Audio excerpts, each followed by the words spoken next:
ರಷ್ಯಾದ military smart ಅಂತ ಗೊತ್ತಿತ್ತು, ಆದರೆ ಇಷ್ಟೊಂದು ಸ್ಮಾರ್ಟ್ ಅಂತ ನಿಜವಾಗ್ಲೂ ಗೊತ್ತಿರಲಿಲ್ಲ. ಯಾಕೆ ಅಂತನಾ?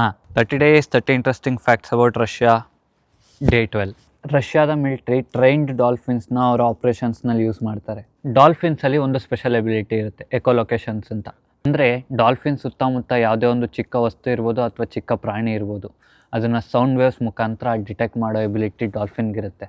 ರಷ್ಯಾದ ನ್ಯಾವಲ್ ಫೋರ್ಸಸ್ಸು ಡಾಲ್ಫಿನ್ನ ಈ ಎಬಿಲಿಟಿ ಇಟ್ಕೊಂಡು ಅವ್ರ ಸುತ್ತಮುತ್ತ ಯಾವುದೇ ಒಂದು ಅವ್ರ ವಾಟರ್ಸ್ ಕಂಟ್ರೋಲ್ ಏನಿದೆ ಆ ಸುತ್ತಮುತ್ತದಲ್ಲಿ ಯಾವುದಾದ್ರೂ ಇಲ್ಲಿಗಲ್ ಡೈವರ್ಸ್ ಆಗಿರ್ಬೋದು, ಇಲ್ಲಿಗಲ್ ಸಬ್ಮರೀನ್ಸ್ ಆಗಿರ್ಬೋದು ಓಡಾಡ್ತಿದ್ರೆ ಡಿಟೆಕ್ಟ್ ಮಾಡೋಕ್ಕೆ ಯೂಸ್ ಮಾಡ್ತಾರೆ. ಅದಕ್ಕೋಸ್ಕರ ಅಂತಲೇ ಆ ಡಾಲ್ಫಿನ್ಗೆ ಸ್ಪೆಷಲಾಗಿ ಟ್ರೈನಿಂಗು ಇರುತ್ತೆ. ಅದಕ್ಕಿಂತ ಹೆಚ್ಚಾಗಿ ಡಾಲ್ಫಿನ್ನು ಮನುಷ್ಯನಿಗಿಂತ ಜಾಸ್ತಿ ಆಳಕ್ಕೆ ಹೋಗುತ್ತೆ ಮತ್ತು ಮನುಷ್ಯನಿಗಿಂತ ಸ್ಪೀಡಾಗಿ ಸ್ವಿಮ್ ಮಾಡುತ್ತೆ. ಸೊ ಅದಕ್ಕೋಸ್ಕರ ಅಂಡರ್ ವಾಟರ್ ಮಿಷನ್ಸ್ ಅಥವಾ ಆಪರೇಷನ್ಸ್ನಲ್ಲಿ ಡಾಲ್ಫಿನ್ನ ಯೂಸ್ ಮಾಡ್ತಾರೆ. ನೋಡಿದ್ರ ರಷ್ಯನ್ ಆರ್ಮಿ ಎಷ್ಟು ಸ್ಮಾರ್ಟ್ ಅಂತ.